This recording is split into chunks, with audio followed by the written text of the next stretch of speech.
Bon matin. Yo, c'est Mounir. Je pense que je vais low-key juste écrire au ministère de la Culture sur Twitter. Je vais dire, yo, est-ce qu'on peut set up un meeting? Allô, moi, c'est Daphné. Ouais, mais elle m'oblige à regarder un film d'une heure sur un ours. Puis là, j'étais comme vraiment frustrée. Puis j'ai dit, moi, je regarde pas ce film-là. C'est Café Snake. Bon matin. Bon matin.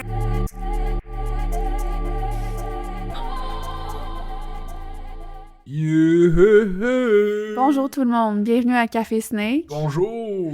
Aujourd'hui, c'est un épisode qui est disponible gratuitement sur toutes les plateformes. Pour tout le monde, à partager en grand nombre, 5 stars, tout le kit. Après une petite pause, là. On est de retour pour la Café Snakerie, Café Snakeation. De quoi tu vas parler aujourd'hui, Mounir? Je vais parler du nouveau plan d'action de la Ville de Montréal pour la langue française 2026-2030. Je vais parler de ce que je vois sur Internet, là, la Montreal Renaissance. Toi, Daphné? Ah ouais, moi aussi, j'ai comme un sujet connexe. J'ai dit la saga du parler français. Ce qu'on voit répétitivement là, dans les médias, que ce soit une saga avec l'OQLF qui dit qu'on n'a pas le droit d'afficher Go Abs Go sur les autobus, ou bien encore la toute dernière affaire, là, donc le grand patron d'Air Canada, Michael Rousseau, qui aurait fait preuve de mépris envers les Québécois quand il s'est adressé finalement post-tragédie, là où il y a 2 pilotes d'Air Canada qui sont morts, et il ne s'est exprimé qu'en anglais. C'est Michael Rousseau. OK, Michael Rousseau. Donc, sans plus tarder... Les Digi News. Tududum. Feeling good, I'm singing again, even doing a little bit of dancing, obviously, you know. Il prendra sa retraite et cédera sa place d'ici octobre. D'abord, il faut rappeler que Air Canada a son siège social à Montréal. Parce qu'on s'entend, Michael Rousseau, c'était pas juste quelqu'un qui ne parlait pas bien français, c'est quelqu'un qui ne comprenait pas l'importance du français à Montréal. Want to sound like a true Montrealer? Here's one more expression. Patna, yo bro. Patna means a friend. C'est pas normal qu'on perde des gens quand on a les moyens de les sauver. Les nominations du Gala Influence Création 2026. J'aimerais m'introduire dans cette conversation en ligne qui se passe en ce moment en tant que cofondateur et coproducteur du Gala, parce que je pense que j'ai des nuances et de l'information qui sont pertinentes pour cette discussion. Dis-moi ce qui t'a mené vers elle, ce qu'elle a de si exceptionnel. Je voulais parler rapidement de la propagande de guerre, donc par rapport à la guerre en Iran. Il y a déjà beaucoup de vidéos là, qui circulent de l'administration Trump, mais récemment, j'ai vu du discours par rapport à la propagande de guerre qui émanerait de l'Iran, qui utilise des vidéos générées par l'IA et souvent même des mises en scène qui utilisent des Legos. Il n'y a pas de nom officiel, là, mais j'ai vu des gens qui parlaient de AI Slopaganda Proxy War. Donc c'est ça, dans les dernières semaines, il y a eu une diffusion de plusieurs vidéos de propagande, souvent qui mettaient en scène des bonhommes Lego. Puis ça reprenait aussi les codes de l'administration Trump, soi-disant comme avec un peu plus de succès ou plus d'impact. Fait que j'avais le goût de me pencher là-dessus. C'est intéressant aussi parce que, tu sais, dans n'importe quelle guerre, il y a toujours plusieurs types d'affrontements. Les bombardements, mais il y a aussi plusieurs récits qui s'affrontent. Il y a un chercheur qui fait sa thèse sur TikTok qui a dit, en fait, son PhD, qui a dit qu'on assistait à une post-digital propaganda, donc de la propagande post-numérique. Attends, tu crées de quoi post-digital? Ben, cette idée de penser qu'on vit dans une ère post-numérique, c'est pas de dire qu'on vit après le numérique. C'est un peu comme dans les années 2012, dans le milieu de l'histoire de l'art, on employait souvent le terme post-internet, parce qu'il y a eu, comme dans les années 2090, qu'on appelle le net art, donc tout l'art qui est fait à partir de technologies d'internet. Mais là, c'est plus de dire, ben, on est dans un monde où on n'a pas le choix de parler d'internet, ça fait partie de l'air qu'on respire. Nécessairement, si tu fais de l'art, même si tu fais une aquarelle là, avec des grenouilles et tout ça, il y a comme une dimension de ton art qui est rattachée à l'ère numérique. L'ère post-numérique, c'est une époque où les médias numériques ne sont plus perçus comme distincts,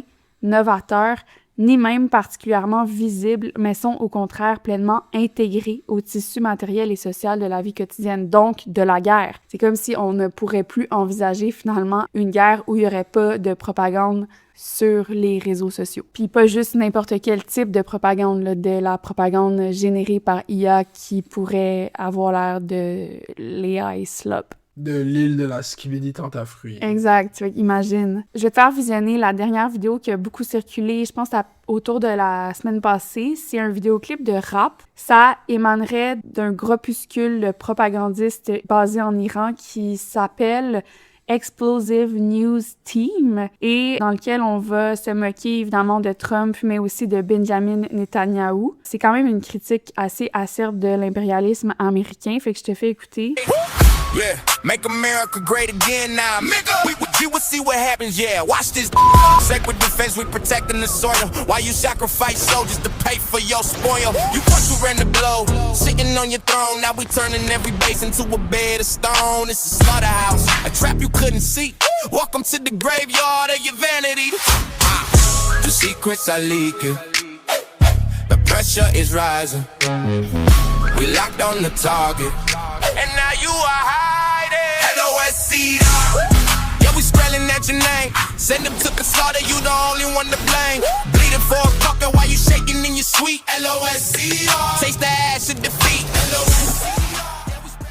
Ben déjà, c'est intéressant, le style de rap, très pop-rap. Il y a 2 ans, je pense, il y avait Michael Moore là, qui était vraiment dans cette vibe-là de faire du rap pro-Palestine. Mais cette chanson, ça me fait penser à du Michael Moore des années 2010. Puis après, je dirais que ça commence, on a le casino, là, fait que déjà on reprend cette image-là de lancer les dés puis ça tombe sur l'Iran. Si tout l'aspect qu'on parlait d'eschatologie ou de récit de fin du monde, là, quand on montre une image de Trump qui donne des ordres qui seraient contrôlés comme une marionnette par Netanyahou, qui Netanyahou serait contrôlé par le diable. On est comme dans une espèce de récit spirituel. Ouais, ben il y a vraiment une façon de représenter Trump non seulement comme un LOSCR, un loser, mais quelqu'un qui a même pas d'agentivité, tu sais, en fait, qui est manipulé, qui est une véritable marionnette. Quand même beaucoup de rumeurs qu'il va y avoir des opérations au sol de l'armée américaine. Là. Ça se peut que ça arrive, je sais pas si ça va arriver, mais si ça arrive, le nombre de vies de soldats américains qui vont être en jeu va grandement augmenter, puis ça pèse vraiment lourd dans la conscience populaire américaine. Dans les paroles, c'est « Sacrifice your own boys for a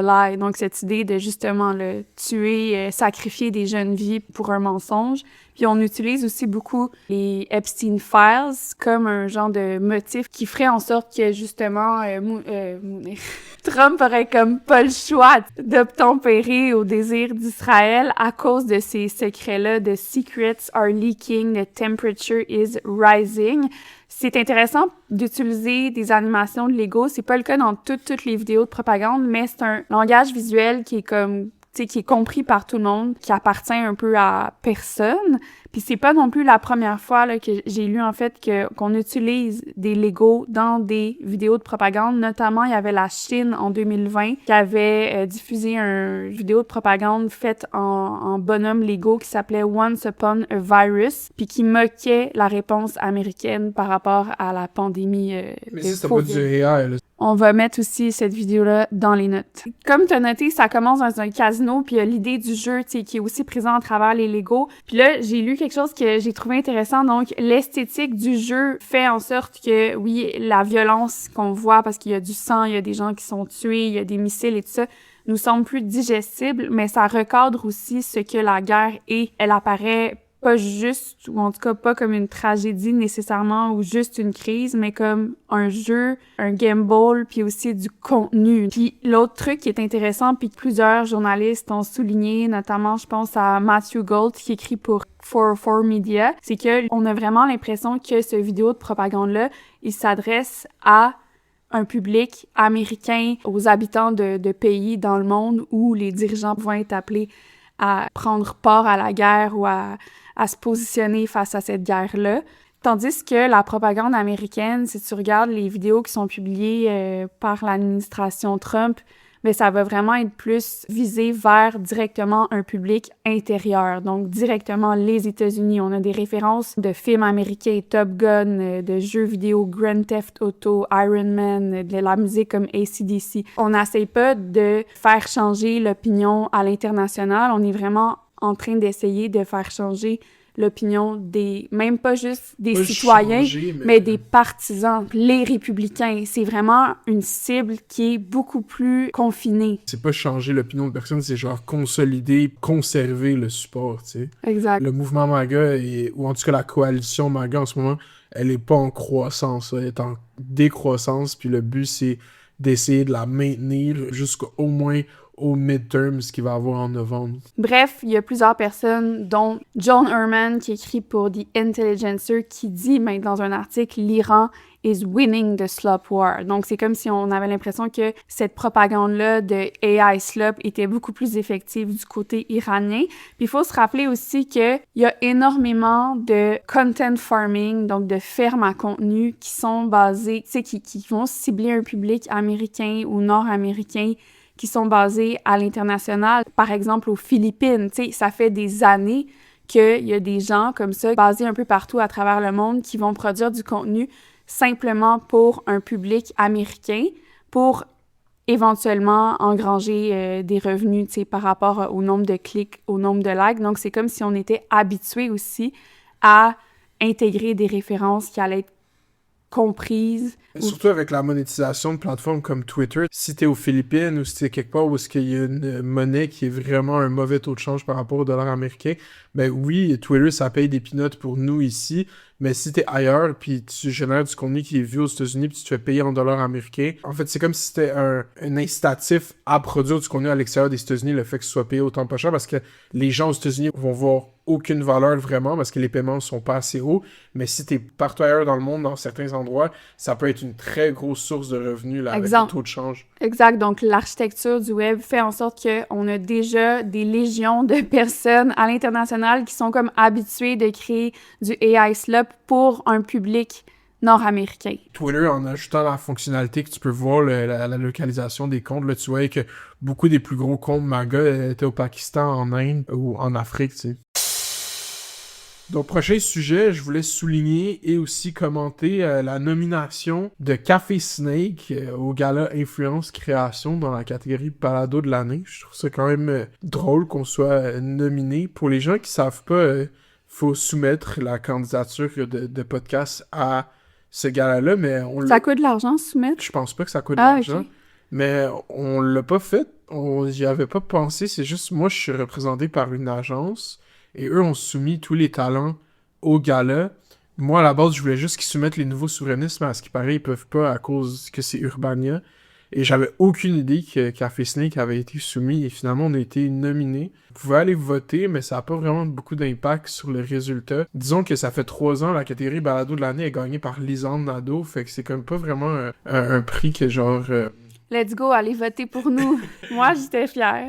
Non, je suis fier, shout-out le grind. Mais anyway, puis là, les nominations sont sorties. Ça a soulevé beaucoup de controverses parce que beaucoup des gens qui sont nominés dans certaines catégories, non seulement sont nominés dans d'autres catégories, mais aussi sont les mêmes depuis plusieurs années. Puis on a comme une espèce d'affaire qui est en train de se former, qui est qu'est-ce que le web voulait pas reproduire des médias traditionnels. C'est vraiment que le sommet ou l'apogée de la création de contenu au Québec soit détenu par une espèce de clique de gens qui veut tout monopoliser. Mais en fait, qu'est-ce qui arrive, c'est... Puis là, les gens, ils disent ça sur Internet, il y a beaucoup de vidéos qui parlent « Pourquoi je suis pas nominé? Pourquoi... » Puis on essaie tout le temps de pointer « Ah ben oui, mais Shane, il est nominé dans 6 catégories, Ali Brassard est nommé dans 8 catégories, Adam Paradisio, Émile Lalune. » Faut comprendre que c'est pas eux, en fait, qui ont voulu être dans ces catégories-là, puis c'est la mécanique, en fait, de ce gars-là, ou des gars-là en général, dépendamment de comment ils génèrent leur financement. Eux, c'est tout à leur intérêt de mettre dans le plus de catégories possibles les gens qui vont générer le plus d'engagement, parce que le but, c'est de vendre la publicité. Vous allez voir, avec ce gars-là en particulier, le placement publicitaire, puis l'intégration publicitaire est omniprésente. Tu peux pas voir de l'affichage de ce gars-là sans voir une publicité. Puis comment qu'ils vendent ces publicités-là, c'est en s'assurant que les créateurs de contenu qui génèrent le plus d'engagement soient là. C'est énormément commandité, là, beaucoup plus. Moi, ça m'avait quand même choqué. Là, on en avait parlé l'année passée, que des prix comme le prix des libraires, où tu sais, on parle tellement de la langue française, puis comment c'est donc important, puis c'est la littérature, mais dans le fond, on s'en calisse, là. Et je veux dire, au niveau monétaire, là, ça avait aucun sens ce que je voyais, là. L'année passée, il y avait des fontaines de chocolat, l'alcool coulait à flot, on était dans un stade, c'était immense. Oui, c'est vraiment rendu un gros déploiement, puis tu sais, l'annonce des candidats, là, était au Casino de Montréal, avec partenariat avec l'Auto-Québec, tu sais, c'est comme vraiment... Puis les ministres étaient présents ou du moins avaient fait des vidéos pour parler, ce qu'il n'y a pas non plus genre au gala des libraires, là, je veux dire, est-ce que le ministre de la Culture va venir? En tout cas, pas quand...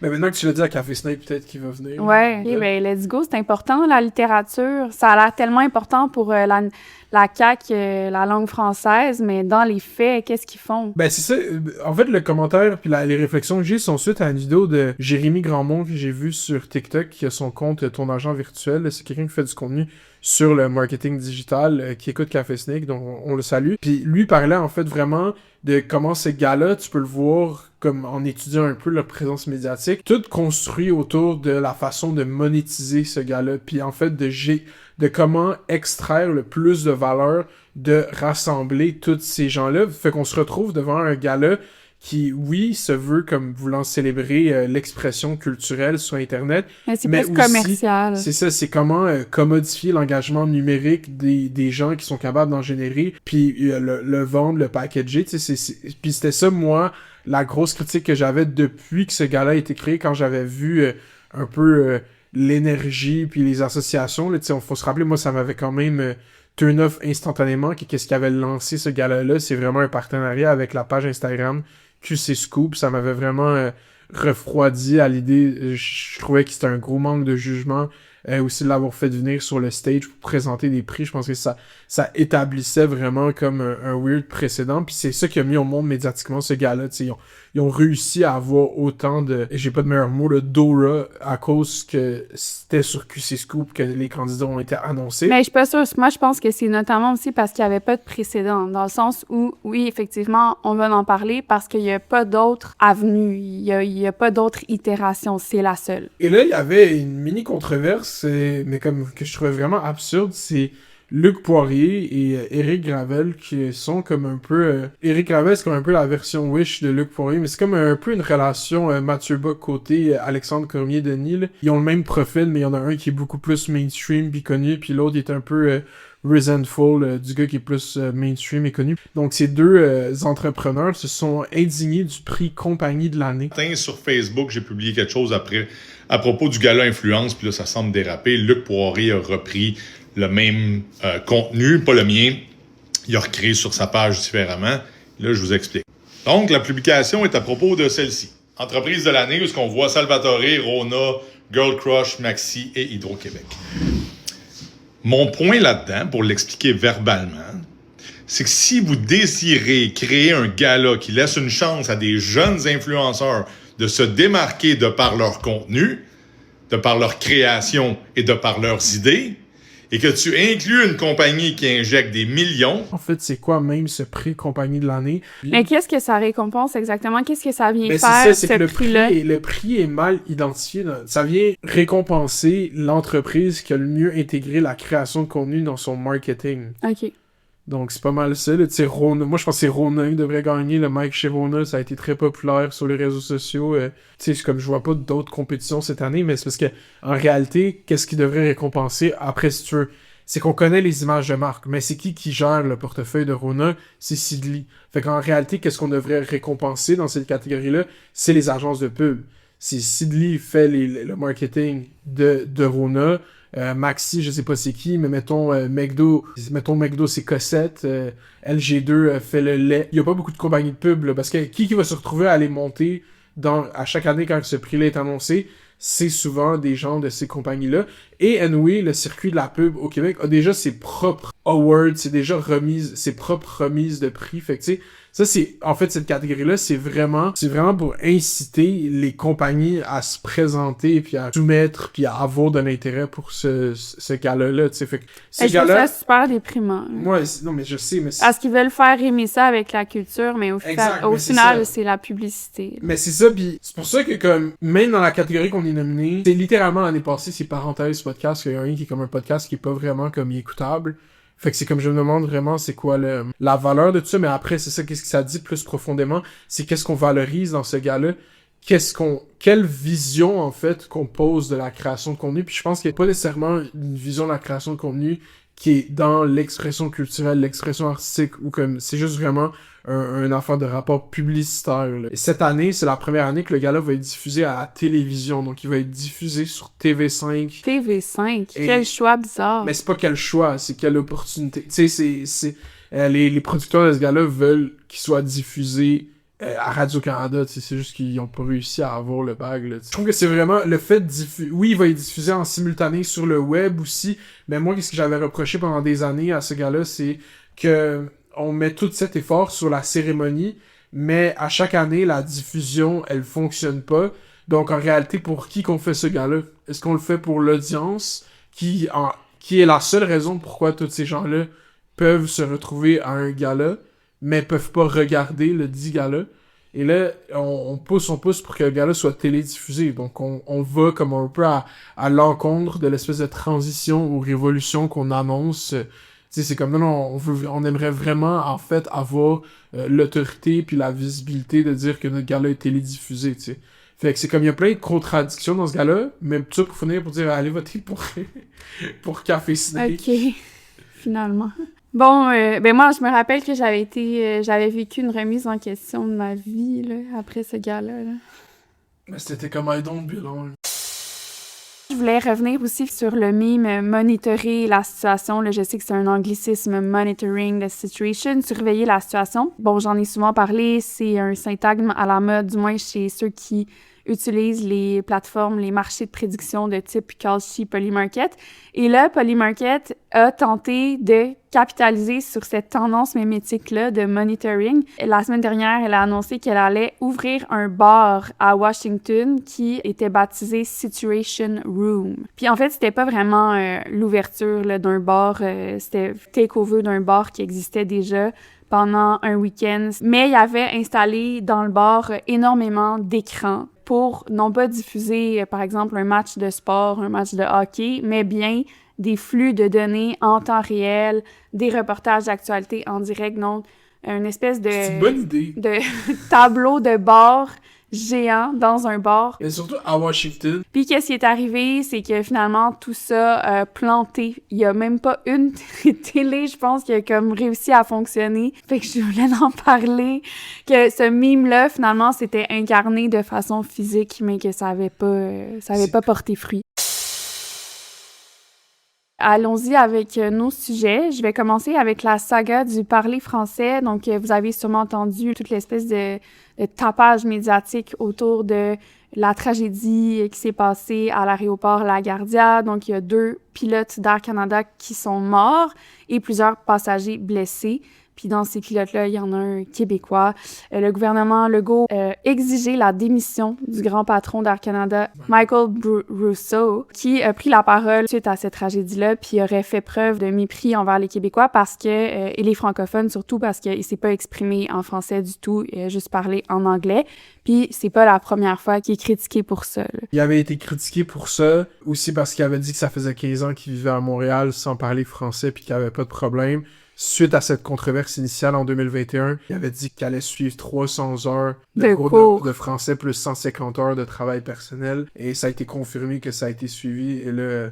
Il parle toujours pas français, mais c'est dur, tu sais, apprendre le français. François Legault a dit, bon, s'il ne parle toujours pas français aujourd'hui, c'est un manque de respect envers ses employés et envers ses clients francophones. Donc oui, je pense que s'il ne parle pas français, il devrait démissionner. Là, évidemment, là, c'est pas le seul à avoir pris la parole, François Legault, mais on parle beaucoup de manque de respect. Moi, je veux savoir, tu sais, qui parle de respect ici? Regardons-nous. S'il vous plaît, Monsieur Legault. Le gouvernement Legault, en ce moment, qui fait l'objet de toutes sortes de critiques par rapport à des dépenses jugées inefficaces. Là, on parle de, par exemple, les 710 millions pour Nordvolt, le fiasco, ça clique. Mais aussi, puis là, ça, c'est quelque chose qui nous touche particulièrement, moi puis Mounir, tout leur legs en matière d'habitation. Donc, c'est rendu excessivement cher, les loyers, mais pas juste ça. Moi, j'ai vu notre statut de locataire se précariser tellement dans les dernières années. On a quitté notre logement qui était bargain, que moi j'avais eu grâce à une cession de bail d'une autre poète. Puis j'aurais tellement voulu céder mon bail, mais on n'a pas pu à cause des nouvelles lois du logement qui nous empêchent de faire ça. Plus que jamais, on est fragilisé. Toutes les mesures qui m'ont permis, moi, en tant que travailleuse culturelle, à me loger de façon, décente dans les dernières années, elle n'existe plus. Il y a pas juste Legault qui parle, il y a Simon Jolin Barrette aussi qui a parlé de mépris de la part du PDG. Le doute qui vient de faire une charte que personne n'a demandé, élaborée sans la population, qui met en péril nos droits, libertés, qui établit ça sans consensus ni réelle consultation. Je veux dire, c'est qui est méprisant ici, là, tu sais. Puis même chose pour le ministre responsable de la langue française, Jean-François Roberge, qui lui a demandé au PDG de s'excuser en disant que c'était une question de respect. Pardon, encore une fois, monsieur Jean-François Roberge, qui parle de respect ici quand vous venez d'abolir le programme du PEQ sans clause de droit acquis. Vous êtes foutus de gens qui ont tout quitté pour déménager au Québec, parfois avec leur famille, qui ont été obligés de repartir à zéro, des immigrants intégrés, francisés. Puis non seulement ça, mais tu mines aussi la parole du Québec à l'étranger parce que ces gens-là, souvent, ils ont été recrutés à l'étranger. Fait que je sais pas qui devrait s'excuser ou qui devrait parler de respect, mais pour moi, toute cette espèce de tapage médiatique-là dans la dernière semaine m'agaçait vraiment profondément. Puis je pense pas que c'est que le français vaut pas la peine qu'on se batte pour lui, mais justement, j'ai l'impression qu'il y a une instrumentalisation langagère d'une tragédie qui est à la base une tragédie humaine, qui est aussi potentiellement un enjeu de sécurité au travail. Donc ça, c'est important, tu sais, on veut savoir qu'est-ce qui s'est passé pour pas que ça se répète, mettons. Là, de la part de plusieurs politiciens, c'est devenu comme une tentative pour se peindre, pas juste en victime, là, le Québécois, mais aussi en digne combattant. Toute la réaction des politiciens, c'est une affaire, mais moi, qu'est-ce que j'ai trouvé le plus intéressant, c'est tous les débats qu'il y a eu entre le reste du Canada et le Québec, mettons, sur une plateforme comme Twitter. Là, c'est vraiment intéressant de voir la vision ou le ressentiment qu'ont surtout l'Ouest du Canada par rapport au bilinguisme officiel. Il y a vraiment une volonté de dire que, en fait, cette imposition-là serait comme la discrimination pour eux, parce que pour avoir un poste de haut fonctionnariat, pour aspirer à être premier ministre un jour, mais forcément, il faut que tu apprennes le français, puis pour certains, les plus radicaux, le français est avec toutes les autres langues sur le même pied d'égalité. Tu voyais du monde dire moi, je parle déjà hindi puis anglais, pourquoi je devrais apprendre à parler français? Tu sais, tu vois vraiment le choc de valeurs comme entre un peu la vallée du Saint-Laurent puis comme le reste du Canada, parce que ce récit de comme bilinguisme officiel, pays fondé sur 2 langues, il est très vrai quand tu vas de Québec à Toronto, mais après, quand tu vas dans le reste du Canada, il n'y a pas du tout le même rapport historique. Au Manitoba, il y a eu des grosses populations francophones hors Québec, il y en a un peu partout au Canada, mais ça s'est vraiment effrité, leur poids politique. On parle rarement de ça. Sur Twitter, genre, sont pas représentés, ou sur Internet, dans le discours public. Fait qu'on voyait vraiment aussi beaucoup de ressentiment anglo-saxon par rapport au fait qu'on discute même du fait que le PDG d'une société qui, oui, maintenant a été privatisée, mais qui était historiquement une société d'État, qui est sous la juridiction de la loi sur les langues officielles. Fait que forcément, il aurait dû avoir une communication dans les 2 langues, genre légalement. Ça a été une mauvaise décision de communication. Ouais, mais d'appeler à sa démission, je trouve que c'est exagéré. Puis pour moi, ça représente vraiment une façon de, eux, se cadrer en patriote, un Robin des Bois de la langue française, qui serait quelque chose qui est perpétuellement en péril, dont ils tapent sur le clou de ça. Mais il y a aussi, comme tu dis, plusieurs politiciens qui se sont exprimés sur la question, notamment Hubert Gazal de Québec solidaire, qui a aussi demandé la démission du PDG d'Air Canada. Pour moi, c'est une erreur, là. Je pense qu'il aurait fallu plutôt recadrer le débat. Oui, ça aurait été idéal qu'ils parlent en français, mais c'est pas une entreprise d'État, c'est une entreprise privée. Qui était avant d'État, puis qui est... Ouais, mais qu'est-ce que l'État a à faire à s'ingérer de même? Tu sais, moi, si jamais l'État a à s'ingérer dans des compagnies privées, il y a tellement plus à faire. Tu sais, par exemple, ingérez-vous dans le lobby des épiceries, ça serait plus payant pour la population, genre. C'est pas la même chose. Ben, pour moi, c'est vraiment un exercice de communication là, qu'on a vu, de relations publiques, puis fait écho au récit identitaire des Québécois blancs à travers un trope dans notre histoire qui a quand même eu beaucoup de poids, l'histoire du Québec, puis c'est le trope du boss, du magnat, du dirigeant d'entreprise anglais. D'ailleurs, là, c'est toi qui me rappelais ça, mais si tu lis la BD, la version française est publiée chez Pau Pau, s'appelle « Mourir pour la cause » de Chris Olivier Ross. Dans ce livre-là, on parle des balbutiements du FLQ, donc c'est avant la crise d'octobre dans les années 70, là, c'est tout ce qui s'est passé dans les années 60. Mais on note dans cette BD-là que l'événement qui a potentiellement mis le feu aux poudres au Québec, là, qui a vraiment genre participé à comme la montée de la tension, ben, c'est les commentaires du big boss, du président de la Compagnie des chemins de fer nationaux du Canada, le CN, en 1962. Évidemment, on est déjà dans un climat en tension, puis il y avait eu déjà des problèmes avec certaines des choses qu'avait dit ce bonhomme-là. Mais là, je sais pas dans quel contexte il parle. On le questionne parce que... C'est ça, donc là, j'ai vu dans une thèse de doctorat qu'il n'y avait aucun poste de haut niveau au sein de l'organisation du CN qui était occupé par un Canadien français. Puis au contraire, dans la BD, on dit que parmi les 28 postes de haut fonctionnement, mettons, dans la compagnie, il y en avait seulement 2 qui étaient occupé par des Canadiens français. Donc, on l'interroge par rapport à cette absence-là. Et lui va répondre, ben c'est pas de ma faute, c'est juste que finalement, il y en a aucun ou il y a pas assez de Canadiens français qui sont suffisamment qualifiés. Donc, il dit c'est tough d'en trouver des talentueux. Talent. Il utilise en anglais, il parle en anglais, là, il utilise le mot It's talent. tough to find talented ones. C'est drôle parce que ce type de discours-là, là, on l'entend souvent aussi. Tu sais, par exemple, je me rappelle quand j'avais parlé à la prod de Occupation Double, puis de l'espèce de tokenisme là, de personnes grosses. Puis on m'avait dit, ah ben c'est pas de notre faute si on n'en a pas plus que ça, des personnes grosses dans le show, puis c'est juste parce qu'il y en a pas qui sont assez qualifiés, qui auditionnent ou qui ont de l'entre-gens, tu sais. J'avais fait les auditions parce que j'avais vu Mounir faire des auditions d'OD dans une vidéo YouTube, puis j'étais comme, hey, ça, c'est vraiment mon genre. Ça veut dire que j'ai espoir de trouver l'amour. Ça, tu dis ça, c'est full cute. Oh, c'est vrai! Si c'est vrai. Anyways, là, je m'écarte vraiment du sujet. Donc, suite à cette déclaration-là du CN, il y a eu des émeutes qui ont éclaté, des manifs. On a brûlé à Montréal l'effigie de Gordon, le boss. Puis les tensions linguistiques ont atteint des sommets sans précédent, ce qui a mené finalement, éventuellement, à la création du FLQ. Il faut dire que, puis ça s'est bien montré dans la BD après, là, mais tu sais, on est dans un moment où est-ce que dans l'ouest de Montréal, il y a des chaînes de radio qui jouent, puis il y a des lignes ouvertes, puis t'as genre juste pendant 7 heures de temps, des gens qui appellent pour envoyer chier les francophones ou les frogs, puis leur dire que, hey, ils font juste chialer, ils travaillent pas, ils ont pas d'argent. Imagine, on n'aurait pas ça aujourd'hui, là, on l'a peut-être dans des comments sur Reddit, il y a des users, sur Twitter, il y a des users qui vont passer leur temps à chialer toute la journée sur les Québécois, mais back then, c'est vraiment genre, imagine des lignes ouvertes à la radio de gens qui se disent « Esti, les francophones! » Non, mais c'est ça, tu sais, il faut insister sur le contexte de l'époque.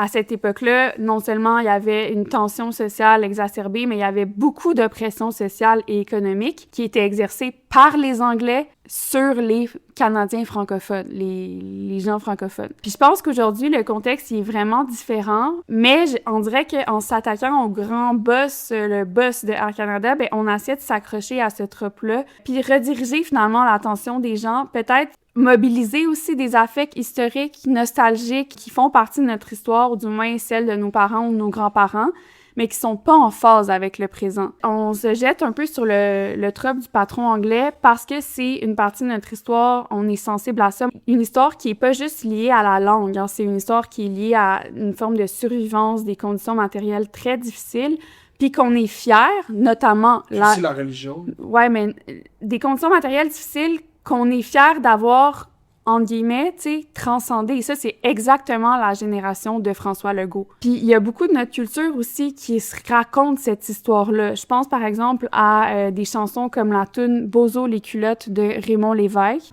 J'avais compris qu'il faut être bilingue, Bozo les culottes. Un jour, quelqu'un lui avait dit qu'on l'exploitait dans son pays, Bozo les culottes. Les Anglais avaient les bonnes places et qu'ils lui riaient en pleine face, Bozo les culottes.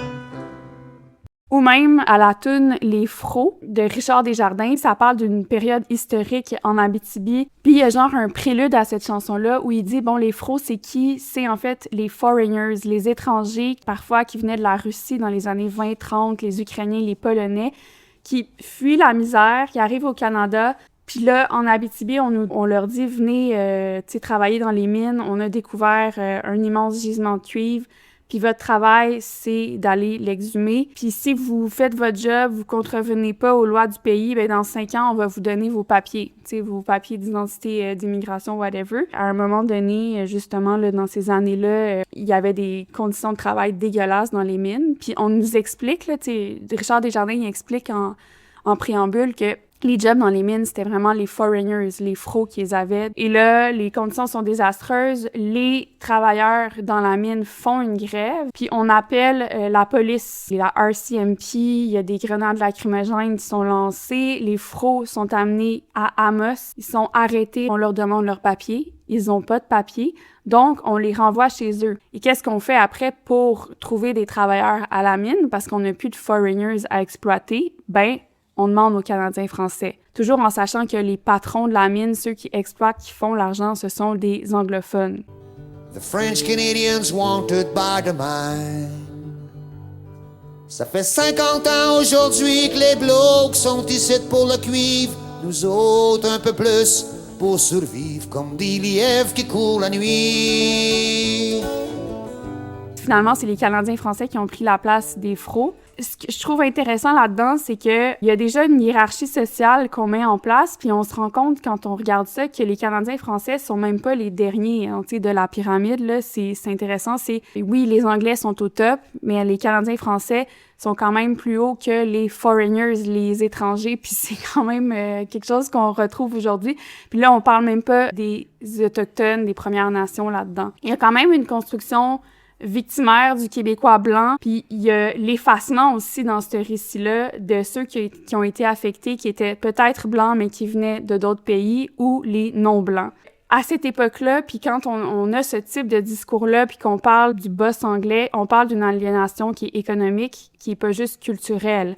La prise en considération, tu sais, l'espèce de anagnoricisme, de moment de reconnaissance, de comme « Chris, je suis un exploité », ben c'est pas juste une réalisation sur le plan culturel, c'est quelque chose qui fait partie de la lutte des travailleurs. C'est une conscience sociale, politique, qui va bien au-delà de la langue.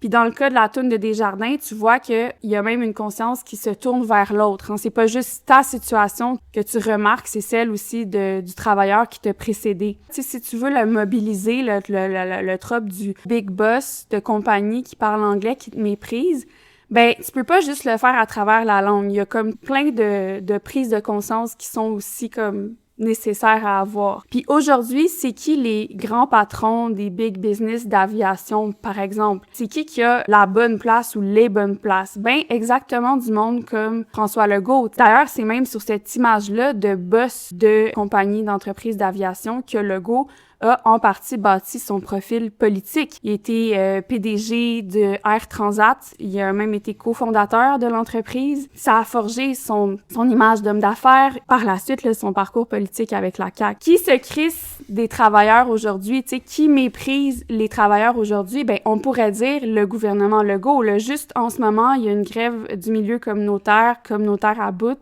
Il y a le projet de la loi 101 qui a été adopté en 2025 qui modifie la loi sur la santé et la sécurité du travail et qui va toucher particulièrement les secteurs de la santé et de l'éducation. On a déjà eu une amie là, qui est touchée par ça d'ailleurs. On parlait hier ou avant-hier, c'est une amie qui travaille dans le secteur de l'éducation qui est enceinte. Puis à cause de cette loi-là, c'est comme si on l'obligeait à travailler alors même que sa santé puis la santé de son bébé étaient en danger. Donc, conséquemment, elle n'a pas le droit de toucher... Elle n'a pas le droit de toucher la prestation complète si elle décide d'être en retrait préventif. Puis ça, c'est tout nouveau. Là. Même les conseillers disaient « Ouais, l'année passée, ça n'aurait pas été comme ça. » Donc, exactement, c'est une loi qui touche particulièrement des femmes parce que si on pense au secteur de la santé et de l'éducation, c'est plutôt des femmes qui travaillent là-dedans, des femmes enceintes, ça va précariser les femmes. Il n'y a pas juste ça, là, il y a énormément d'autres lois. Là, on parle de tout ce qu'il y avait eu là, par rapport aux médecins récemment. Là. Et même la loi 14, qui était d'abord connue sous le nom du projet de loi 89, qui est entré en vigueur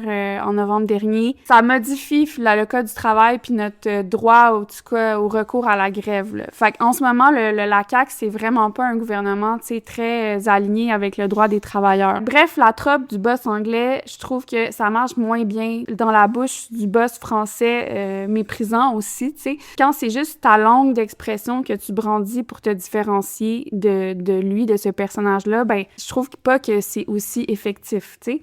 Si au moins le soin, le care, l'amour qu'ils revendiquent pour la langue française semblait, tu sais, vraiment réel à mes yeux, que ça comprenait aussi un désir de respect puis de dignité de tous, parce que tu demandes à ce dude-là de te respecter, mais il faut que tu fasses la même chose pour tout le monde. Est-ce que eux, par exemple, ils essaient ou sont en processus d'apprendre une langue autochtone? Ça ferait partie je pense, de quelque chose qu'ils pourraient très bien faire parce que eux autres, contrairement au boss d'Air Canada, ils font effectivement partie de l'État. Ce sont des représentants de l'État, donc ça ferait du sens qu'ils apprennent ou au moins qu'ils fassent des efforts pour en apprendre une. Puis je trouve beaucoup que à chaque fois qu'on parle de langue française ou que la CAQ met ça de l'avant, moi, ça me donne le goût de parler anglais. That's crazy. Je connais pas l'ensemble, en tout cas, des mesures qui sont prises, mais je sais qu'il y a une mise en péril constante de programmes pour la culture, comme la culture à l'école. Dans mon expérience, il y a aussi « Parlez-moi d'une langue ». J'ai lobbyé personnellement pour que ce programme-là soit vraiment préservé. C'est tellement important parce que c'est le seul programme, ou un des seuls, qui permet à plein d'écrivains d'aller donner des conférences ou rencontrer des étudiants dans les cégeps, les universités, puis d'être payés décemment. Donc, des fois, ça peut faire une différence substantielle dans l'année d'un écrivain, puis ça leur permet non seulement d'avoir un contact avec des étudiants, mais aussi de vivre, de subsister, tu sais. J'ai l'impression que le fait que ces programmes-là soient constamment au ballottage, ben ça me prouve qu'ils s'en calissent de la vitalité du français. Ils se calissent de savoir si les acteurs culturels sont capables de vivre ou même d'écrire ou de produire de la culture que eux semblent défendre bec et ongle. C'est pour ça que quand ils parlent de langue puis qu'ils mettent en place des mesures pour la préserver, à mon sens, ça sonne souvent plutôt répressif et policier, puis ça, j'en ai souvent parlé, que plutôt, mettons, nourricier ou producteur de, tu sais. On n'est pas dans la création de richesse avec eux, on est vraiment dans la surveillance. Il y en a un à côté du métro Sauvé, là, une espèce d'abribus avec un panneau, là...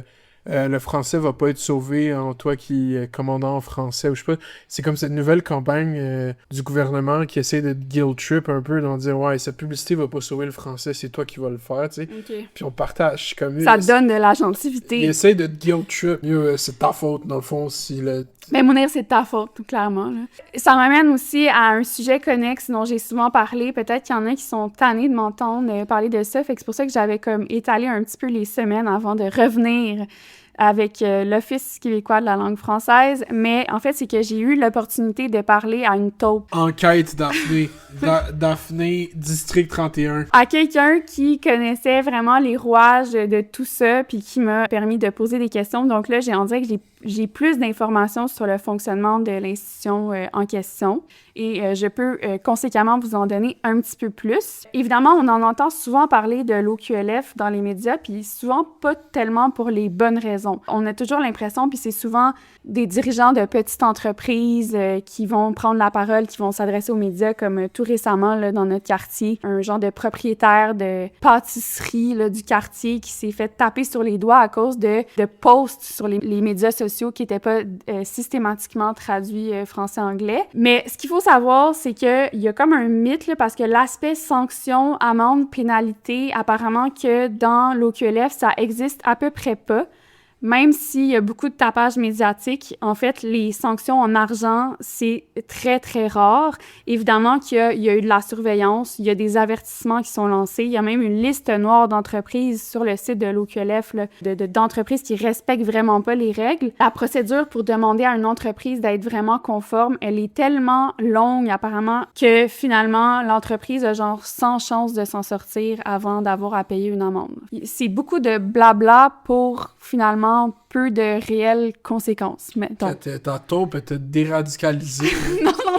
Il y a un mois et demi, t'étais comme l'OQLF, c'est ICE. Au contraire, mais certainement démoralisée. Je vais continuer à vous livrer mes informations. La raison pourquoi on en entend souvent parler de ces affaires-là, c'est comme je dis, c'est que les entreprises, ils font des sorties médiatiques. Et avec raison, je dirais d'ailleurs, parce que les indications, ou en tout cas les demandes qu'on fait à ces entreprises-là changent de gouvernement en gouvernement. Donc, ça peut se passer très vite. À un moment donné, on nous disait, par exemple, dans l'affichage des commerces. Là, si je prends l'exemple de Little Burgundy, qui est une boutique de chaussures, Ben là, on disait, c'est correct d'avoir un nom en anglais, Little Burgundy, mais il faut que tu ajoutes un générique en français. Donc, par exemple, tu pourrais dire Little Burgundy, boutique de chaussures. Puis là, quelques années après, genre 2 ans après, là, c'était plus juste ça qu'il fallait. Ça, c'était plus assez. Il fallait en fait que la boutique de chaussures, là, l'espèce de petit ajout en français, deviennent 2 fois plus gros. Moi, je comprends les commerçants d'être en calice, pour vrai. Puis des fois, ça peut vraiment être problématique. Puis là, on me donnait l'exemple du Time Out Market au centre-ville de Montréal. Donc, c'est une espèce de food court fancy. Puis je pense qu'ils ont quand même une enseigne qui est comme directement sur Sainte-Catherine ou quelque chose du genre, là. Donc, on avait Time Out Market, les meilleurs chefs en ville. Là, tout d'un coup, les meilleurs chefs en ville, il faut que ça soit 2 fois plus gros. Qu'est-ce que tu fais pour changer ton affichage? Ben, ça implique parfois que tu dois barrer des rues. Est-ce que tu veux vraiment barrer Sainte-Catherine après avoir changé ta signalisation? Fais saugrenu. Le Time Out Market, ça appartient à la Caisse de dépôt et de placement du Québec. Donc, c'est une instance paragouvernementale. Et dans ces changements d'orientation-là de la police du français, même les instances paragouvernementales sont pas nécessairement au courant, tu sais. On remarque que, finalement, en matière de communication, de contrôle des coms, d'image publique, l'OQLF, c'est un gros 0. C'est leur talon d'Achille. Et là, si on va s'intéresser plus à leur mission, puis c'est ça que je faisais dans les blabla précédents, ils sont vraiment pas finalement liés à la célébration de la langue, à sa valorisation ou même à l'enrichissement d'un vocabulaire terminologique précis. Même si ça fait partie de la mission officielle, ça fait vraiment pas partie de leur priorité. Parole d'une personne qui a aussi non seulement parlé à quelqu'un de privilégié au niveau de l'information, là, mais que j'ai lu tout leur dernier rapport annuel. Ouais.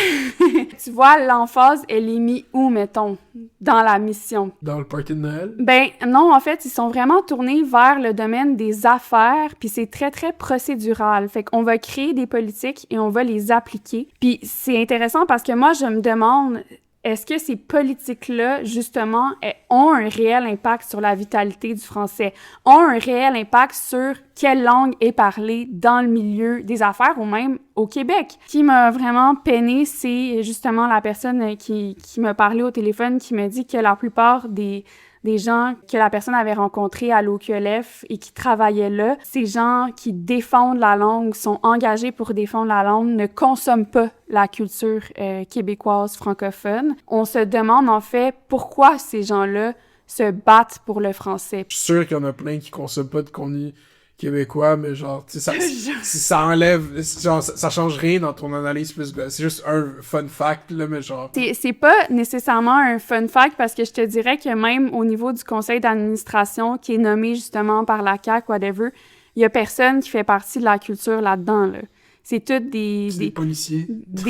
Ouais, non, mais genre des PDG d'entreprises comme, mettons, tel dude qui travaille en foresterie. Tu sais, j'ai rien contre, il faut qu'il y ait une diversité des personnes, là, mais j'en vois pas un qui a rapport de près ou de loin avec la langue française, là. Et leur mission numéro 1, en fait, ou un des mandats principaux de l'OQLF, c'est vraiment de certifier des entreprises. C'est quoi certifier? Ben, c'est s'assurer que l'entreprise, elle respecte la charte de la langue française, les nouvelles loi, puis elle doit être certifiée en francisation. C'est un processus que je connais pas exactement là, tu sais, à la lettre, mais qui a l'air pour moi très, très bureaucratique. Et l'entreprise doit prouver qu'elle répond à tout ce qui est écrit justement dans la charte, et ça implique la visite de l'entreprise par un conseiller de l'OQLF pour s'assurer que tout est conforme. Je sais pas si vous vous rappelez, on avait parlé d'un compte l'année passée qui faisait du content sur les laboubous dans les mines de matcha, là, Azerbaïdjan Technology. Là, ouais.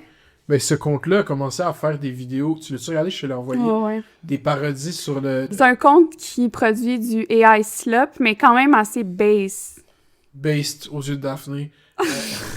Et là, a commencé à faire des vidéos qui parlent vraiment de la police de la langue. When you call it a smoothie instead of a frappe au fruit, the employee looks at you like you just signed your own death certificate because you did. As the undercover language police in line behind you put you in handcuffs, so you try to explain yourself. It's the same thing. Now it gets worse because the cop just replies something in French that you can't understand. Then you're dragged into an underground francisation facility where they convert... Ça génère la viralité ailleurs. Les gens commencent à parler de ce concept-là qu'au Québec, on aurait une police de la langue. Mais ça va un peu avec ce que moi je veux parler dans mon segment tantôt. Ah, ok, intéressant. Comme je te disais, le mandat numéro 1 de l'OQLF, ça semble être certifier des entreprises. Ok, c'est un processus qui tend à être digitalisé ou même automatisé, point d'interrogation. En fait, ce qu'on me dit, c'est que la plateforme, ou en tout cas l'OQLF, ça fait quelques années qu'elle travaille avec un genre de projet bêta d'intelligence artificielle qui permettrait, soi-disant, de certifier des entreprises, mais que ça serait une espèce de fiasco, que finalement, c'est une patente qu'on a payé des millions de dollars et qui ne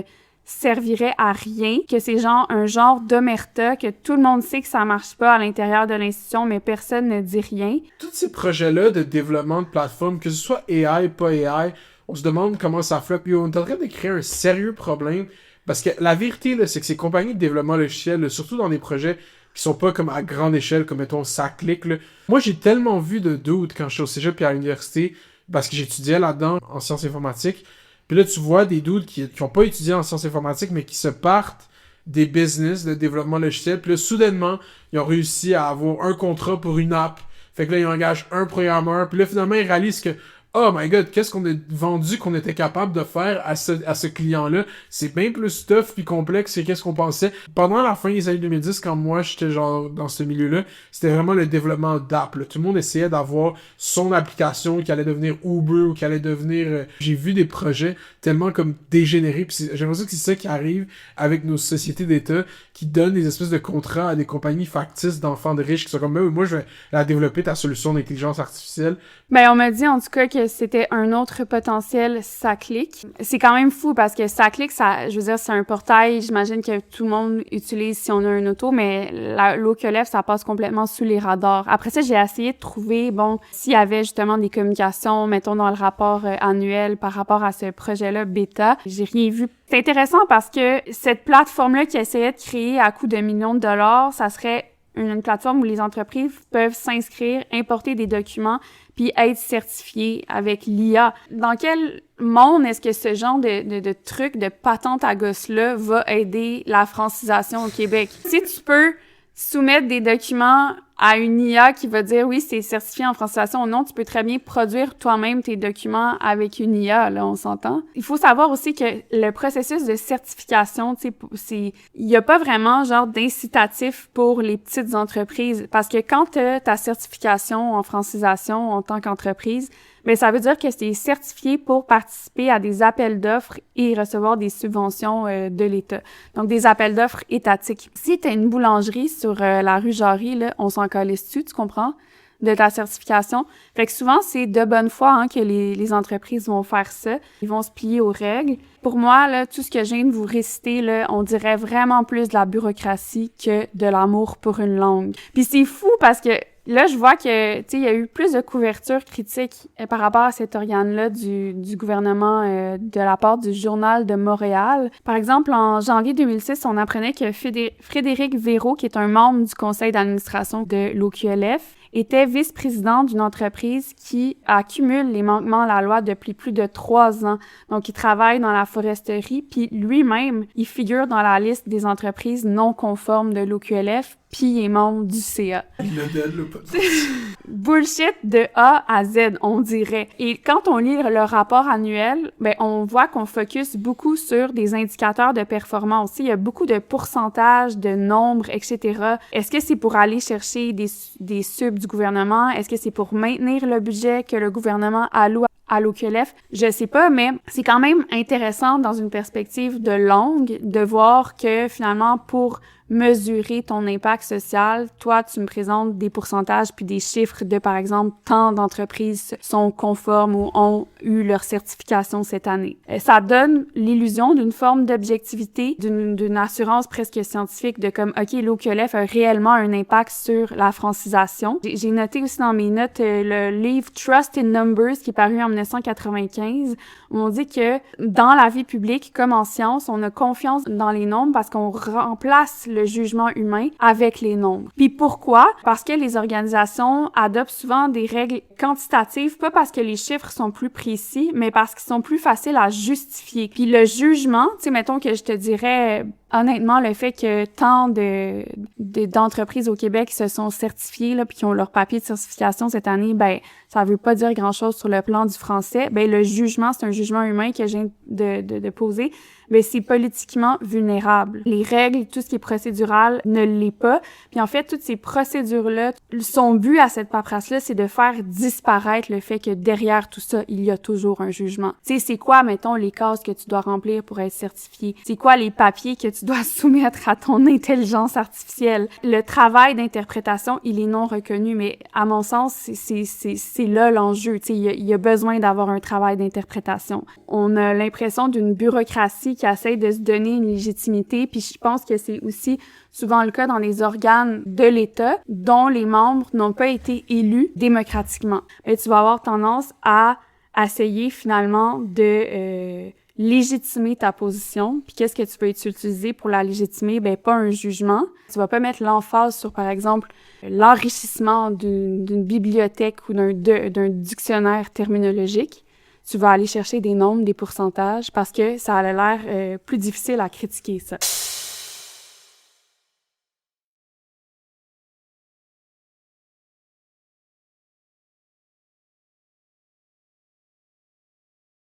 Ben, merci beaucoup, Daphné. Donc, moi, je vais commencer avec mon segment, qui est un peu dans la même veine que Daphné, mais qui est un peu plus numérique, là, qui n'a pas vraiment rapport avec les institutions, quoique. On commence avec une institution, donc la Ville de Montréal a déposé cette semaine le plan d'action pour la langue française 2026-2030. Et ce plan d'action veut miser sur le marketing à l'international de Montréal, métropole francophone des Amériques. Puis c'est pas la première fois qu'on entend ce genre de langage à la Ville de Montréal. Là, ça semble très semblable à ce que Valérie Plante aussi soumettait comme co-marketing pour augmenter l'image de Montréal, mais aussi son rayonnement mondial. Donc, on a vraiment cette vision de Montréal comme étant une ville qui, dans le futur, va être une espèce de destination culturelle, qui l'est déjà, mais on veut vraiment miser là-dessus. Puis comment qu'on veut miser là-dessus, c'est en insistant sur la distinction francophone de la ville, d'une part. D'autre part, moi, qu'est-ce que je suis en train de voir avec Montréal sur Internet, c'est que il y a vraiment un nouveau courant, autant que comme quand je vous disais, ah oui, il y a de quoi qui se passe avec les jeunes souverainistes, il y a comme une couple d'années, je vois un peu ce genre de phénomène qui est tough à décrire en mots en ce moment, mais qui va faire tout son sens quand ça va vraiment être à son plein potentiel, de viralité de Montréal et du Québec, particulièrement sur Twitter. Puis je parle pas juste viralité au Québec, mais comme dans le Canada, aux États-Unis, puis en Europe. Puis ça passe par plein de façons différentes, mais je pense que c'est quand même intéressant d'être au courant de ça parce que ça va changer un peu ou ça va comme augmenter comment Montréal est perçu partout dans le monde. Donc j'ai commencé avec quelques éléments. Il y a de plusieurs côtés ça arrive, mais premièrement, tu sais, le plus évident, c'est la nouvelle bande-annonce qui est sortie pour ce film, Myland Kicks, qui met en scène Barbie Ferreira, ancienne actrice de Euphoria, qui est pas dans la nouvelle saison, où est-ce qu'on voit une critique artistique qui déménage à Montréal.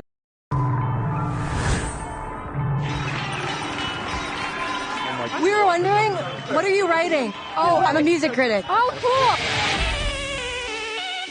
Des années 2000, fin 2000, pour couvrir un peu la scène que Daphné a connue. Justement, j'ai habité dans le Myland quand même une couple d'années, exactement à cet âge-là, là, le début vingtaine. Puis critique culturelle, elle couvre des bands, on parle de bands genre, il n'y a pas vraiment de nom, mais c'est un peu l'époque Half Moon Run. Arcade Fire. Ouais, Half Moon Run, je travaillais dans un resto-bar, puis le chanteur d'Half Moon Run, c'était le plongeur. C'est ça, c'est exactement ce genre d'histoire que Daphné a souvent. Fait que c'est vraiment ce moment-là de la ville de Montréal qui est vraiment romantisé, puis mis de l'avant dans ce film qui va paraître, là, qui a quand même beaucoup d'enthousiasme. Puis déjà, quand la bande-annonce est sortie, on a déjà vu beaucoup de gens qui comme critiquaient l'année qui avait été choisie pour faire ce film. Donc on dit mais la fin des années 2000, c'est pas vraiment là. Puis on voit vraiment que ces critiques-là viennent de gens qui ont des âges différents. Donc des gens qui vont être plus vieux vont être comme non vraiment le moment où est-ce que Montréal était à son pic de comme underground hipsterism, indie sleazer, c'est le début des années 2000, c'est pas la fin des années 2000. Fait que là c'est vrai, on a comme un duel entre jeunes et vieux millennials. Mais peu importe ça, il y avait ces discours-là, mais ces discours-là se sont mis à susciter vraiment beaucoup d'engagement sur Twitter. Normalement, des discussions sur comme l'évolution culturelle de Montréal restent pas mal campées dans le Twitter sphère Montréal. Puis pour parler de tout ça, je pense que c'est important de comme break down les différents écosystèmes algorithmiques dans lesquels des utilisateurs québécois évoluent sur Twitter. Parce qu'on le fait pas, en fait. Puis qu'est-ce que je réalise, c'est que il y a un tout nouveau écosystème Twitter de Montréal et du Québec, de discussion sur le Québec. Parce que avant, quand je dis avant, il y a genre 2-3 ans, les bulles sur Twitter étaient quand même assez comme fermées. Il y avait comme le commentariat politique, donc les journalistes, tous les gens qui travaillent pour des organes de presse, plus les politiciens qui étaient comme là.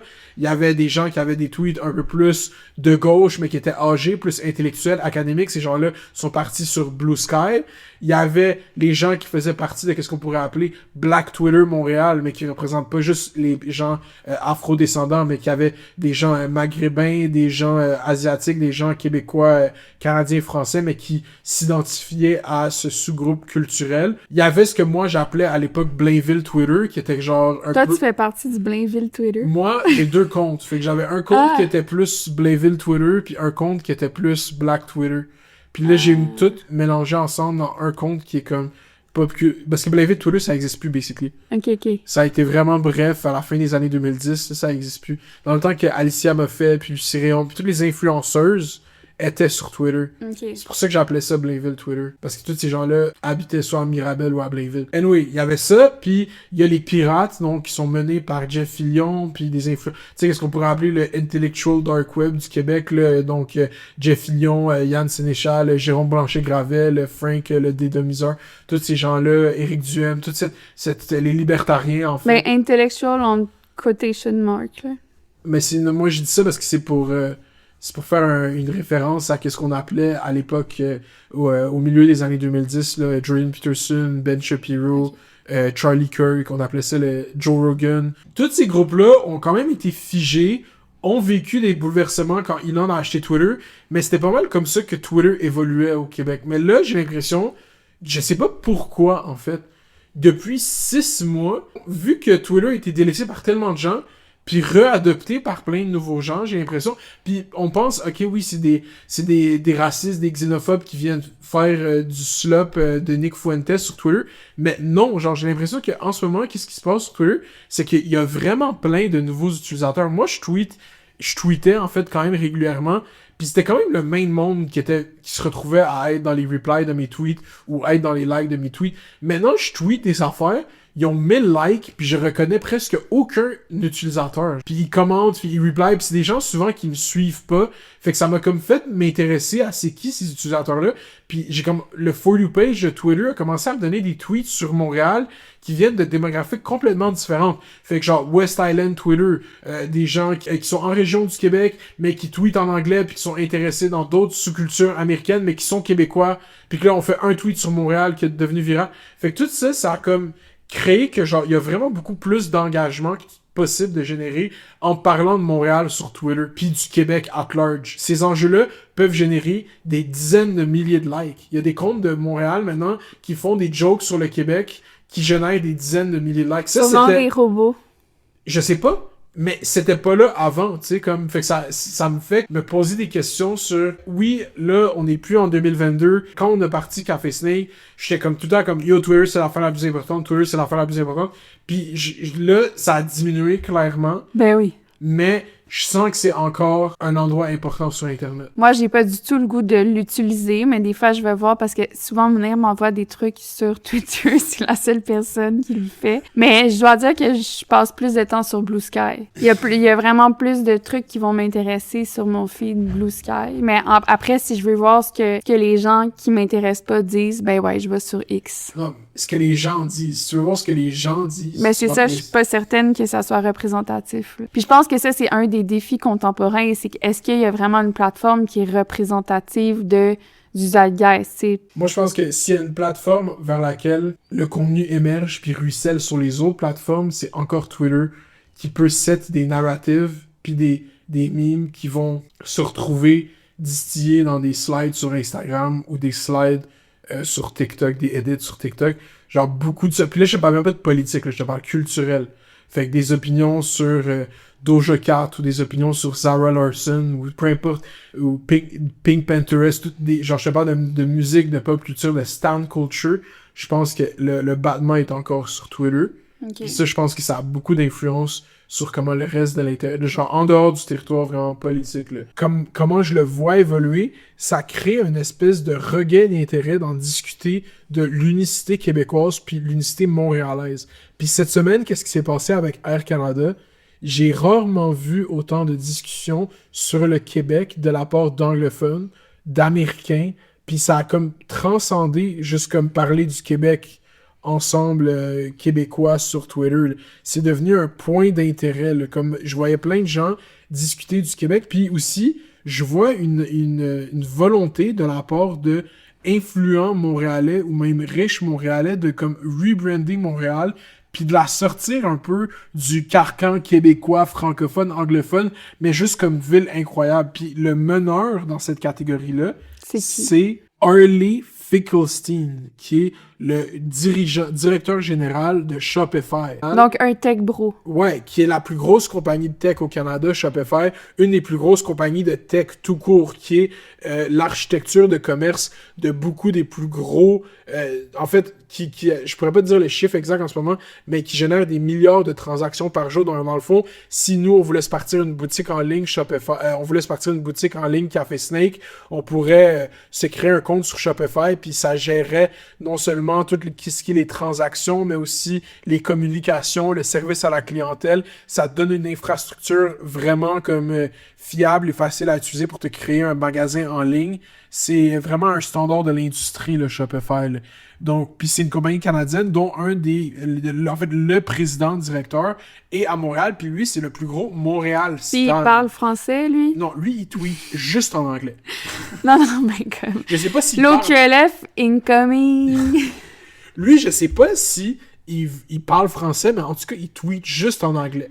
Et là, il y a une semaine et demie, le New York Times a fait un article profil Montréal, la rotisserie chicken capital of the world. Je sais pas si t'avais vu ça passer. Non, donc c'est ça notre branding. Non, mais le branding, c'est que Montréal a non seulement une scène artistique incroyable, une architecture incroyable, de la bouffe incroyable. Des poulets rôtis. C'est comme le branding qu'on essaye, puis que lui essaye vraiment de comme mainstreamiser, puis que le New York Times fait dans ce profil-là. Ouais. C'est que c'est Montréal, c'est le best kept secret. Genre, tu sais pas que Montréal est autant nice que ça. Okay. Parce que t'as jamais vraiment pris le temps d'y penser. Même au Canada, Montréal serait la meilleure ville, la meilleure bouffe, la meilleure culture, tout ça, puis on mise sur la distinction culturelle du Québec, mais c'est juste une façade. Ça, puis même dans le film que je parlais plus tôt de Myland Kicks, on présente Montréal avec aucun aspect francophone. C'est juste, il y a des gens qui sont à Montréal qui vivent qu'en anglais. C'est comme si on essayait de recréer, repackager Montréal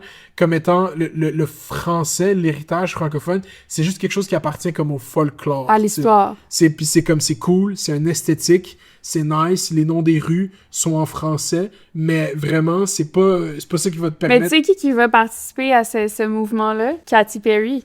Katy Perry. Quand elle va aller dans un café, puis elle va devoir commander en français, elle va faire une story, puis... non, je sais pas, mais quoi. Donc là, on a vraiment des discussions sur le Québec constamment, sur Internet, en anglais. On a des débats, puis on a une romantisation qui commence à prendre de plus en plus d'ampleur de Montréal. Une caricaturisation du fait que les Québécois sont comme francophones. On le voit un peu dans Heated Rivalry. Là, ça devient un esthétique, finalement. Ben, c'est plus ça. que un fait important, culturel, une dimension genre capitale, fondamentale. C'est ça. Ouais. Puis ça, tu sais, tu le vois un peu dans Heated Rivalry. Là. Oui, c'est un show qui est basé à Montréal, mais la représentation canadienne, française ou québécoise, elle est tournée à l'humour. Là. T'as comme un personnage là qui est comme le Québécois francophone, puis il est comme « Hey, ouais, c'est et il parle de même pour des effets comédiques dans une série. Moi, je pense que somme toute, comme Heated Rivalry renvoie pas tant une image particulièrement négative du Québec, mais parce qu'il y a beaucoup de musique québécoise aussi là-dedans, il y a beaucoup de... Puis là, il y a certaines égéries là, qui sont devenues super connues, donc François... C'est ça, François Arnaud, Sophie Nélis, qui était déjà très connu, mais aussi qui est dans la série. Je pense pas que Heated Rivalry se crée du Québec bashing, surtout que Jacob Tunis, ici un Montréalais. Je vois venir, puis c'est vraiment de quoi un peu... Je veux pas être en mode prophétique ou en mode « Oh, vous allez voir ça ». Mais il y a vraiment, cet été en tant que tel, il va y avoir tellement de discussions sur Montréal. Puis le plan que la ville met en place, la même journée, le compte Twitter de Montréal, puis c'est pour ça que je parle de Twitter, le compte Twitter @Montréal, dit « Ask me anything, I'm here to answer ». En anglais. En anglais. Et là, je m'en fous un peu que le compte tweet en anglais, c'est un compte de Twist Montréal, fait que whatever. Et là, c'est devenu un meme. Le monde commence à poser des questions genre politiques, des questions comme touchées à la ville de Montréal, et le gestionnaire de comité de ce compte arrête pas de poster les tweets les plus ridicules, genre c'est des blagues, tu sais. Okay. Puis le monde commence à tourner ça comme en meme, puis le monde commence à poser, au lieu de @Grok is this real, le monde dit @Montréal is this real. Puis ces réponses-là deviennent virales. Des fois, ça sort un peu du contexte canadien. Beaucoup de ces tweets-là, c'était très comme canadien, ontarien. Ouais. Mais là, j'ai vu des tweets qui avaient des milliers de likes. T'sais, sur Twitter, c'est comme quand un tweet a des milliers de likes, vraiment. Avant, au Québec, il y avait juste un compte qui générait 1000 likes sur un tweet, c'était Jeff Fillion, tu sais. Là, maintenant, l'autre jour, j'ai fait un tweet sur un gars qui croyait qu'il était à Montréal, il était à Mont-Tremblant, j'ai eu 1200 likes. Est-ce que c'est des bots? Peut-être, je sais pas, mais ça donne quand même une espèce de charge virale qu'il n'y avait pas avant sur Montréal. J'ai tout le temps dit que Montréal, c'est la meilleure ville en Amérique du Nord. Puis moi, personnellement, j'aurais tendance à croire qu'il faut gatekeep. Mais après, c'est parce que je pense... En fait, je pense pas qu'il faut gatekeep, mais je pense qu'il faut contrôler le discours, là, tu sais. En ce moment, il est en train d'être monopolisé par des gens pour qui, à mes yeux, le fait que Montréal soit une métropole francophone, c'est du folklore, puis c'est de l'esthétique. Puis comprendre, en fait, puis je pense que c'est pour ça que Heated Rivalry, c'était bon, mais je pense qu'il faut qu'il y ait d'autres œuvres culturelles qu'un film américain pour représenter c'est quoi Montréal, ou en tout cas Montréal dans ces années-là. T'sais. Mais tu vois, moi, parlant de mesures pour la francisation, pis tout ça, tu sais, à cette époque, l'époque de Mile & Kicks, là, le film, cette ère-là de Montréal, moi, j'étais entourée de beaucoup d'anglophones. Mon copain, à l'époque, c'était un Américain qui avait immigré au Québec, puis il y avait un programme qui permettait aux anglophones de suivre des cours à temps plein de français, puis de recevoir une petite rémunération comme ça pour être capable de vivre. Puis ça faisait en sorte que mon chum de l'époque il était complètement bilingue, son coloc aussi. Tu sais, il y avait vraiment comme... il y avait des outils concrets, réels pour apprendre le français. Puis je pense que ces mesures-là, ils ont été abolies. Donc c'est ça à suivre. Je vous encourage pas nécessairement à aller sur Twitter, là, parce que je me demande comment j'ai fait pour rendre mon feed de même, mais je vais comme continuer à surveiller ça. Je pense pas que c'est tant accessible, ou peut-être, mais je vois plein de nouveaux utilisateurs qui tweetent sur le Québec. Je pense qu'il y a de quoi, il y a une Twitter renaissance québécoise, montréalaise en tout cas. Est-ce que ça va percoler ailleurs? T'sais, est-ce que ça va se rendre jusque sur TikTok, sur Instagram? Ben c'est ça que je te parlais tantôt. Le compte Azerbaïdjan Technologie, moi c'est le même, je l'appelle parce que c'est pas ça le nom exact du compte, là, mais c'est ça le nom de leur fake compagnie, qui fait des publicités, qui fait des IG Reels sur XQC, puis la police de la langue québécoise, puis tout ça, qui est comme, les pauvres anglophones qui se font martyriser. Quebec, when you call it a smoothie instead of a frappe au fruit, the employee looks at you like you just signed your own death certificate because you did. As the undercover language police in line behind you put you in handcuffs so you try to explain yourself. It's the same thing. Now it gets worse because the cop just replies something in French that you can't understand. Then you're dragged into an underground Francisation facility where they convert you into a loyal and obedient francophone by using Azerbaijan technology's latest invention, the Poutinonator. It beams French directly into your brain and erases knowledge of other languages instantly. Side effects include insatiable desire for poutine, having to buy season tickets for the Canadians, and receiving elite ball knowledge. Cultiver ta banque terminologique, la culture, faire rayonner le français, t'es quoi? T'es dans la surveillance. été dans une façon de polisser, genre. Puis c'est ça, fait qu'on s'est pas consulté, mais les deux, on a des segments comme relativement similaires sur la langue française. Puis je parle quand même avec beaucoup d'anglicisme, là, fait que je suis pas comme le plus rigoriste des comme « Ah, il faut parler français, faut pas... » T'es laxiste, mais justement, c'est ta faute si le français, il se dégrade. Comme dirait la CAQ. Donc sur ce, Sophie Café Snake. On voulait aussi vous annoncer que, comme à chaque été, on prend des suggestions pour les lignes ouvertes. On veut les enregistrer en avance parce que il y a un événement qui s'en vient aussi, puis on peut pas vraiment prédire quand ça va arriver, mais c'est l'accouchement. L'accouchement. Inch'Allah. Je sais pas, j'espère que tout va bien se passer. Fait que pour ça, il faut enregistrer nos lignes ouvertes quand même plus en avance que d'habitude, là.